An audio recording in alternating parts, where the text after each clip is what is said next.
नमस्कार, स्वागत है आप सभी का हिस्ट्री चैनल में। मैं रवि कुलरिया, लेक्चर राजस्थान से बात करते हैं रीट और आने वाली शिक्षक भर्ती परीक्षाओं में एनसीईआरटी की किताबों की भूमिका के बारे में, जो कि आजकल हमारे राजस्थान जो माध्यमिक शिक्षा बोर्ड है उसमें भी वही किताबें चलती हैं। जैसे कि आज 23 तारीख को रीट का जो एग्ज़ाम हुआ और उसमें हमने जो प्रश्न देखे, खासतौर से मैंने इतिहास के प्रश्न विद्यार्थियों से पूछे कि कौन कौन से आए हैं। तो आपने ये देखा होगा कि एक प्रश्न मुझे शायद ऐसा मिला जो महाकात्यायन और एक जो राजा है उसके बीच में संवाद वाला प्रश्न है, वो शायद एनसीईआरटी में नहीं है। बाकी ऐसा कोई प्रश्न नहीं था जो कि एनसीईआरटी कवर नहीं करती। अब हम बात करेंगे कि इनकी क्या भूमिका है, आगे आपको क्या सावधानी रखनी है। पीछे जो हो गया वो हो गया, आगे आपको क्या सावधानी रखनी है और इसके अलावा एनसीईआरटी पढ़ने का फ़ायदा क्या है। यदि आप एक क्वेश्चन आता है कि स्टैंडर्ड की किताबें यदि हम पढ़ते हैं बड़े बड़े लेखकों की, उसके बाद में क्या हमें एनसीईआरटी पढ़ने की आवश्यकता है। तो इस प्रकार की बातें मैं इस वीडियो में जरूर चर्चा करूंगा और आपको ये वीडियो अच्छा लगता है तो सब्सक्राइब जरूर करें, क्योंकि मैं किताबों के बारे में भी, चाहे ग्रेड 3 हो ग्रेड 2, आगे आपको जानकारी देता रहूंगा। देखिए, सब अभी फर्स्ट ग्रेड का काम चल रहा है तो सभी फर्स्ट ग्रेड की, कोई 8 शैक्षिक प्रबंधन की पढ़ी हैं, 7-8 ये मनोविज्ञान की किताबें पढ़ी हैं। तो मैं ये लेके आता हूँ इसीलिए कि मुझे जो अच्छी लगे किताबें मेरे अकॉर्डिंग मुझे, और बहुत सारे विद्यार्थी मेरी राय को महत्व देते हैं तो उनके लिए मैं करता हूं। कुछ नेगेटिव कमेंट्स भी करते हैं विद्यार्थी, वो अलग अलग सोच है उनकी। कई लेखक प्रकाशक भी फेक आईडी से कमेंट करते हैं जब उनकी किताबों को अच्छा नहीं बताया जाता, तो एक अलग बात है। लेकिन यदि आपको कहीं भी ये लगे कि मेरी बातों से आपको बेनिफिट है तो आप सब्सक्राइब जरूर कर लीजिए। आज जो रीट का एग्जाम हुआ उसमें मैंने इतिहास के प्रश्न देखे। पेपर आपको नहीं दिया गया, लेकिन विद्यार्थियों ने जो अपनी याददाश्त के आधार पर कमेंट्स में मुझे बताया, जो मैंने पोस्ट डाली उसके अंदर आप देखेंगे कि लगभग सारे के सारे प्रश्न आपकी एनसीईआरटी कवर करती है। यहाँ तक कि छठी की प्राचीन भारत की किताब से ही आपको 5-6 प्रश्न मिल जाते हैं। आप फयोंस की बात करेंगे आपको छठी में मिल जाएगा, 12वीं में मिल जाएगा। आप अरिका मेडो की बात करेंगे आपको छठी की कक्षा की किताब में मिल जाएगा। आप चाहे ताराबाई शिंदे की बात करेंगे तो आपको मॉडर्न वाली किताब में मिल जाएगा। इसके अलावा आप शंकरदेव की बात करेंगे तो आपको 7वीं की मध्यकालीन में मिल जाएगा। इसके अलावा भी जैसे मंजिल आबादी, सिपाही आबादी, उसके बारे में तो आईने अकबरी वाला वो विवरण आपको 12वीं के मुगल साम्राज्य वाला जो चैप्टर है उसके अंदर मिल जाता है, इतिवृत्त वाला उसके अंदर। इसके अलावा भी जितने भी प्रश्न है, अभी मैं देखो रिकॉल नहीं कर पा रहा बहुत सारे प्रश्न, क्योंकि मैंने कमेंट्स में ही पढ़े थे और इतनी जल्दी मुझे सारे प्रश्न याद नहीं है। लेकिन जितने भी प्रश्न थे, जैसे एक आध और मेरे को याद आ रहा है। जैसे एक प्रश्न आया था ऋग्वैदिक कालीन से संबंधित कि सोम एक पौधा है, इनमें से कौन कौन से सत्य हैं। सोम एक पौधा है, इंद्र युद्ध का देवता है, और ऐसे ऐसे। तो विद्यार्थी कह रहे थे कि सर देखिए स्टैंडर्ड देखिए कितना कठिन प्रश्न है। हालांकि वो बहुत बढ़िया प्रश्न था, काफ़ी स्टैंडर्ड का था, मतलब ऐसे प्रश्न नेट जेआरएफ में आते हैं। लेकिन जब आप छठी कक्षा की किताब का चौथा चैप्टर खोलेंगे, वो शायद चैप्टर है आपके क्या बताती हैं हमें किताबें और खबरें, तो उसके अंदर आपको स्पष्ट तौर से पहले ही पेज पर वो सारी पंक्तियां लिखी हुई हैं। लगभग 5 में से 4 पंक्तियां तो डिट्टो, मतलब 4 लगातार लिखी हुई हैं, वो चारों की चारों पंक्तियां। सोम एक पौधा है, सूक्त का मतलब क्या है, और इंद्र युद्ध का देव, वो मतलब यूं क्यों लिखी हुई हैं उसके अंदर पंक्तियां। इसी प्रकार से आप अरिका मेडो वाला देखेंगे, आपको यूं क्यों किताब में लिखी हुई मिल जाएंगी। तो एक तो भ्रम विद्यार्थियों के मन में ये रहता है कि यदि हमने स्टैंडर्ड की किताबें पढ़ ली हैं बड़े बड़े लेखकों की, तो फिर हम एनसीईआरटी क्यों पढ़ें, हमने तो वो पढ़ ली। देखिए, मैं एक उदाहरण देता हूं। आप मुगल काल में यदि किसी भी वैसी किताब से पढ़ेंगे जो बाजार में गाइड्स आती हैं, तो आपको मुगल काल से संबंधित 20-30 किताबों के बारे में उसमें विवरण मिलता है साहित्य में। यदि आप एनसीईआरटी पढ़ेंगे तो आपको सिर्फ 1-2 किताबों के बारे में जानकारी मिलेगा, और उसी में आपको अकबरनामा के 3 भागों में तीसरा भाग आईने अकबरी, वो 5 भागों में बटा हुआ है, और उसमें पहला मंजिल आबादी, सिपाही आबादी, इस प्रकार से दिया गया है। वो किताबें और प्रशासन से संबंधित हैं, शुरू के 3 भाग। ये स्पष्ट तौर पर आपको एनसीईआरटी की किताब में लिखा हुआ मिल जाएगा। अब कहाँ तो आप 20 किताबें पढ़ते हैं और कहाँ सिर्फ एक ही किताब पढ़ के जाते हैं, तो वो आपको याद रहने की संभावना कहीं ज़्यादा होती है, और ऐसी स्थिति में आप निश्चित रूप से ज़्यादा प्रश्न सही कर पाएंगे, आपका नेगेटिव बहुत कम जाएगा।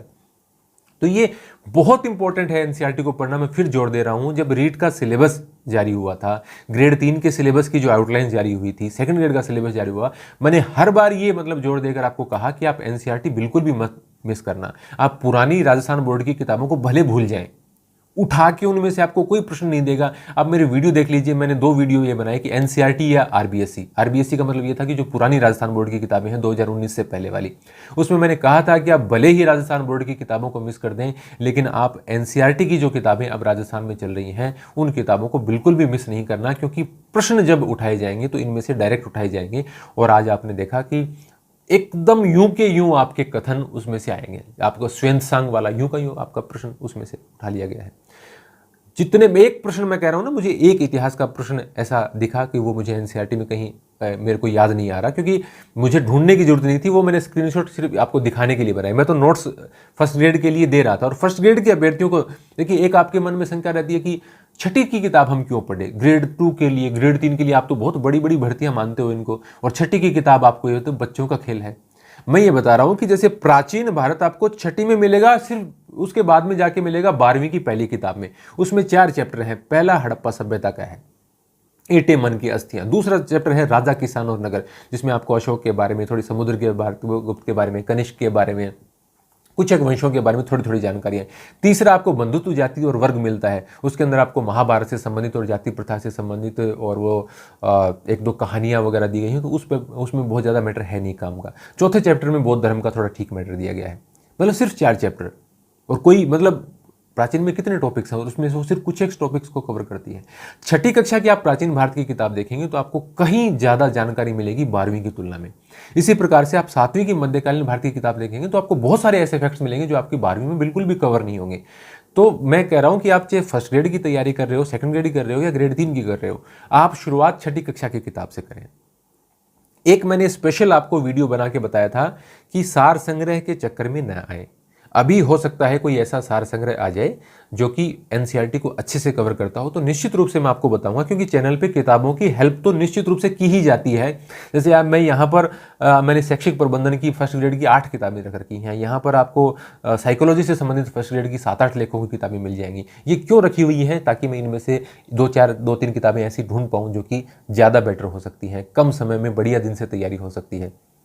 तो जब मैंने एनसीईआरटी या आरबीएससी इस प्रकार के 2-3 वीडियो बनाए, तो मैंने लगातार 2-3 ऐसे वीडियो बना दिए, 1-2 लाइव सेशन किए मैंने। तो उसमें 2-4 विद्यार्थियों के ऐसे नीचे कमेंट भी आए थे कि सर हम बोर हो गए, रोज क्या एनसीईआरटी के बारे में बताते हो। और आज आप यदि रीट का एग्जाम देकर आए हैं और आप यदि उठाकर किताब देखेंगे तो आपको उन वीडियो का महत्व पता चल जाएगा। हो सकता है उस समय आपने ये सोचा होगा कि रोज एनसीईआरटी पर इतना जोर क्यों दिया जाता है। आपको किसी ने राय दे दी होगी कि आप पुरानी राजस्थान बोर्ड की किताबें पढ़ते रहो, कोई फायदा नहीं है। आप स्टैंडर्ड की किताबें जरूर पढ़ें साथ साथ आगे मेन एग्जाम्स के लिए, लेकिन आप एनसीईआरटी की भूमिका को बिल्कुल भी ऐसा मत मानिए कि ये काम की नहीं है। उसको आपको साथ लेकर चलना ही होगा, चाहे आप किसी भी एग्जाम की तैयारी कर रहे हो। फर्स्ट ग्रेड की भी यदि आप तैयारी कर रहे हैं तो उसके अंदर आपको जो उच्च माध्यमिक स्तर तक के टॉपिक हैं उस पर तो विशेष ध्यान रखना है कि आपको एनसीईआरटी साथ लेकर ही चलनी है, जो भी टॉपिक्स। हालांकि उच्च माध्यमिक स्तर में भी कई ऐसे टॉपिक्स हैं जो कि एनसीईआरटी में कवर नहीं होते, तो वो आपको अलग किताबों से पढ़नी है, और बाकी टॉपिक्स भी आप अलग किताबों से पढ़ें। आपकी जो अच्छी किताबें हैं वो पढ़ें, लेकिन एनसीईआरटी को भूलें नहीं। आप जहां 100 पेज पढ़ेंगे वहीं काम आपका एनसीईआरटी की 2 पेज कर देंगे। उनमें से आप फैक्ट भूल जाएंगे, एनसीईआरटी में लिमिटेड फैक्ट्स हैं वो आप नहीं भूलेंगे। तो इसके लिए सेकंड ग्रेड के अभ्यर्थियों के लिए तो अभी पर्याप्त समय है कि आप नोट्स भी बना सकते हैं एनसीईआरटी की किताबों के। मैं जैसे एनसीईआरटी की हिस्ट्री की किताबों के नोट्स दे रहा था फर्स्ट ग्रेड के अभ्यर्थियों के लिए, उसमें काफ़ी सारी और भी चीज़ें ऐड करके दे रहा था, क्योंकि थोड़ा सा सिलेबस और भर्ती का स्तर देखते हुए और भी हमें बहुत कुछ कवर करना पड़ता है। सेकंड ग्रेड के लिए जैसे आप एसएसटी में आपके बहुत सारे होते हैं, 7 सब्जेक्ट तो सीधे दिए गए हैं, शिक्षण विधियाँ भी हो जाती हैं, तो आप कोशिश करें कि आप शॉर्ट नोट्स एनसीईआरटी की किताबों से बना लें। देखिए इतिहास में तो मैं आपको सेकंड ग्रेड में बता दूंगा कि आपको क्या पढ़ना है, कौन कौन से चैप्टर पढ़ने हैं। जैसे विश्व इतिहास की 9वीं 10वीं 11वीं की किताबें हैं, उसके मुश्किल से आपके 4 या 5 चैप्टर काम के हैं, जबकि उसमें चैप्टर 20 के करीब हैं, ज़्यादा ही होंगे 20 से चैप्टर्स। तो उसमें मैंने जैसे फर्स्ट ग्रेड में बताया कि कौन कौन से चैप्टर पढ़ने। जैसे 11वीं की विश्व इतिहास की इतनी मोटी किताब आती है, उसमें से शायद सेकंड ग्रेड में 2-2.5 चैप्टर से ज़्यादा का मैटर आपके कोई काम का नहीं है। बाकी के सारे जो चैप्टर्स हैं 8-9 चैप्टर 10 चैप्टर वो कोई भी काम के नहीं है आपके, वो आपको देखने ही नहीं है। तो मैं हिस्ट्री के बारे में बता सकता हूँ, लेकिन बाकी किताबों के बारे में इतना विस्तृत तौर पर उनको देख पाना और बता पाना, क्योंकि मेरे को सारे सब्जेक्ट तो आते नहीं हैं। या तो मैं गणित के बारे में जानकारी दे सकता हूँ या इतिहास के बारे में जानकारी दे सकता हूँ। तो इतिहास से संबंधित सेकंड ग्रेड में भी मैं कोशिश करूँगा कि एनसीईआरटी के नोट्स आपको अलग से टाइप करके दे दूँ उन विद्यार्थियों के लिए जो नोट्स नहीं बना रहे हैं। यदि आप किताबों से खुद के नोट्स बनाते हैं तो निश्चित रूप से आपके लिए बहुत बेहतर होगा और आपके काम आएंगे वो। सार संग्रह में जैसा कि बता रहा हूँ, सार संग्रह में बहुत सारी किताबों का मैटर उसके अंदर डाल दिया गया है, और जो नई एनसीईआरटी अभी चल रही हैं उनका मैटर 25% भी शामिल उसमें नहीं किया, तो वो भ्रमित करने वाली सी बातें हैं। कोई अच्छा सार संग्रह यदि अभी आया तो मैं उसके बारे में आपको जरूर बताऊंगा। ग्रेड 3 के एग्जाम के लिए आप ऐसे ध्यान रखें। जैसे आज एक प्रश्न था, मैं उदाहरण आपको देना चाहूँगा कि जैसे जो अभिज्ञान शाकुंतलम वाला एक जो प्रश्न आया था जिसकी मछुआरे को परेशान करने से संबंधित, उसमें पूरी कहानी दे रखी है उसकी एक पेज के ऊपर, प्राचीन भारत की जो 6ठी कक्षा की किताब है उसके अंदर। उसमें मैंने 3 ही लाइन लिखी थी कि भाई ये अभिज्ञान शाकुंतलम कालिदास का नाटक है, इसमें दुष्यंत और शकुंतला की कहानी है और इसमें एक मछुआरे को परेशान किया जा रहा है। तो 3 ही लाइन लिखी और उसमें से प्रश्न आ गया। यानी थोड़ा सा आपको एक आइडिया होना चाहिए। देखिए पूरी ही किताब आप लिखेंगे तो न तो आपको इतने समय में आपके नोट्स बन पाएंगे, न फिर उसको लिखने का कोई फायदा है, क्योंकि वो तो किताब में दिया गया है। आपको थोड़ा सा तो ये अंदाजा होना चाहिए कि भाई उसमें से मुझे क्या पढ़ना है और क्या छोड़ना है। कोई ज़रूरी नहीं कि आप कोई मेरा कोर्स खरीदें या किसी और टीचर्स का कोर्स खरीदें, किसी कोचिंग क्लासेस में जाएं। आप थोड़ा सा, जैसे मैंने एनसीईआरटी के जो नोट्स बनाए हुए हैं, जैसे मैं बनाऊंगा उसमें मैं 2-3 PDF जरूर फ्री डाल दूंगा। उसमें आप ये देख लेना कि भाई इन नोट्स में, चैप्टर्स में क्या छोड़ा जा रहा है और क्या लिखा जा रहा है।